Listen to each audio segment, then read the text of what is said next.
আচ্ছা, মুর্শিদাবাদের শিল্প কিছু আছে? মুর্শিদাবাদে কি ধরনের শিল্প আছে?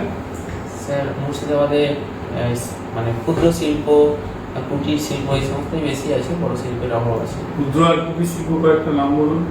যেমন স্যার বিড়ি শিল্প কুটির শিল্পের মধ্যে।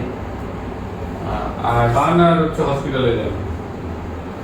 স্যার সেটা তো পার্সোনাল ব্যাপার অনেকটাই, কারণ কি খাবে না খাবে তার অনেকটা আমি রুচির উপর কোন জিনিস ভাবছিলাম যে যদি এটা সত্যি কিছু সেবন করা খারাপ হয় তাহলে ব্যান করে দেওয়া উচিত। কেন ব্যান করছে না?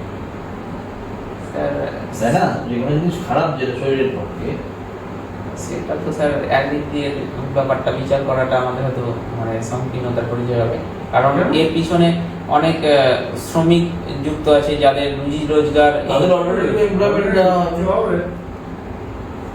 তাহলে হচ্ছে ধরুন আপনাকে এটা মাদক দ্রব্য বা যেটা খেলে মানুষের স্বাস্থ্যের ক্ষতি হয়, এটা আপনি এলাও করবেন?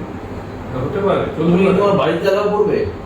তোমার বাড়িতে যারা বাচ্চা থাকবে তারা তোমরা খাও, অসুস্থ না বিড়ি খাও, অসুস্থ হলে তোমার নিয়ে যাবে। স্যার আমরা এই ক্ষেত্রে তো কারোর ব্যক্তিগত তুমি যদি মানে ধরো তোমার ব্লককে তোমার জেলাকে একটা বৃহত্তর জায়গা ধরো, বাড়িটা ছোট ইউনিট, ওটাই বড় করে তুমি এতটা দাঁড়াবে, তো বাড়িতে তুমি নিজের বাড়িতে কি ওটা চালু করবে? সবাই খাও ভাই তোমরা, তারপর আমরা অসুস্থ হলে নিশ্চয়ই হসপিটালে নিয়ে যাবো। না স্যার সেটা নয়। তাহলে বৃহত্তর ক্ষেত্রটাকে আলাদা করা কেন হচ্ছে? মুর্শিদাবাদে তো আপনার বাড়ি, আপনি আর কোথায় কোথায় বেড়াতে বেড়াতে গেছেন?